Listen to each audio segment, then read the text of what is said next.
bonjour, j'espère que vous allez bien. Ce matin, j'aimerais qu'on parle ensemble de l'ignorance spirituelle. Oui, famille, quand je parle de l'ignorance spirituelle, je fais allusion à certains enfants de Dieu. Famille, vous savez, un animal qu'on attache près d'un arbre, l'animal accepte son sort après quelques jours qu'il ne peut pas aller plus loin que la corde qui le maintient. En fait, il accepte en quelque sorte qu'il est comme esclave, quoi. Vous voyez un peu du genre. Et cet animal-là, si tu l'as présenté une nourriture, même si ce n'est pas à son goût, il va manger. L'eau qui est sale, il va boire parce qu'il n'a pas le choix.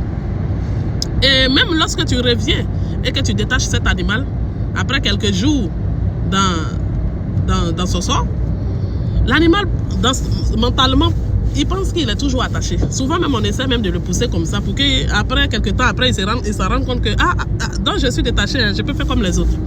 Vous voyez, c'est comme ça que vivent souvent certains enfants de Dieu. Certains enfants de Dieu, avant de connaître le Christ, on était sur la malédiction de nos femmes, nos parents, de nos familles.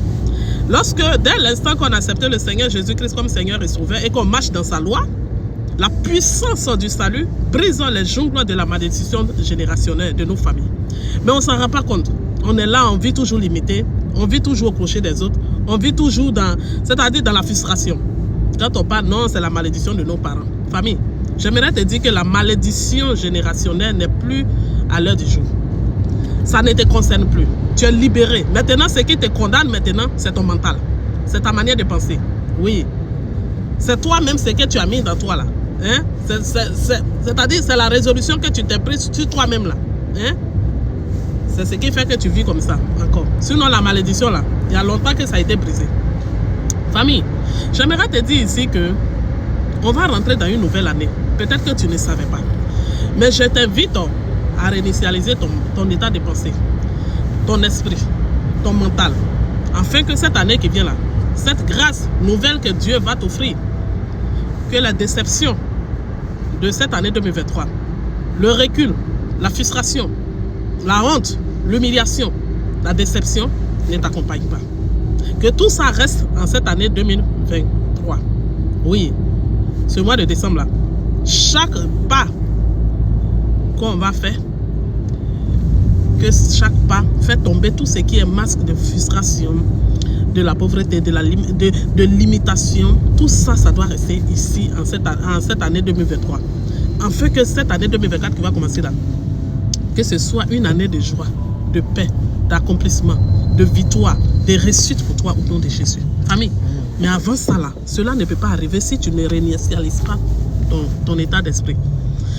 Dépouille-toi de tout ce qui est négatif, tout ce qui peut t'empêcher de triompher sur l'année 2024 là. Dépouille-toi de ça. Famille, c'est avant le match qu'on se réchauffe. Le réchauffement, c'est avant le match. C'est pas pendant le match qu'on se réchauffe. Donc famille, je t'invite à vraiment réinitialiser ton esprit. Je t'invite vraiment à pouvoir mettre la pression sur toi-même, à pouvoir éliminer tout ce qui est impureté. Afin que cette année 2024 là, que toi aussi tu puisses connaître ce qui c'est que la joie de vivre, la paix, le bonheur, l'accomplissement au nom de Jésus. C'est de ça qu'il est question. Parce que si on ne le fait pas maintenant, c'est pas lorsqu'on sera dedans qu'on va essayer non, c'est avant de rentrer qu'on pense, qu'on fait le bilan de sa vie, qu'on essaie d'avoir le renouvellement de l'intelligence là. C'est maintenant qu'il faut commencer à voir. C'est maintenant qu'il faut commencer à intégrer ça en toi. C'est maintenant qu'il faut commencer à vouloir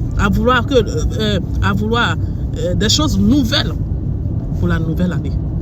C'est de ça qu'il est question, famille. Sois béni, famille, au nom de Jésus.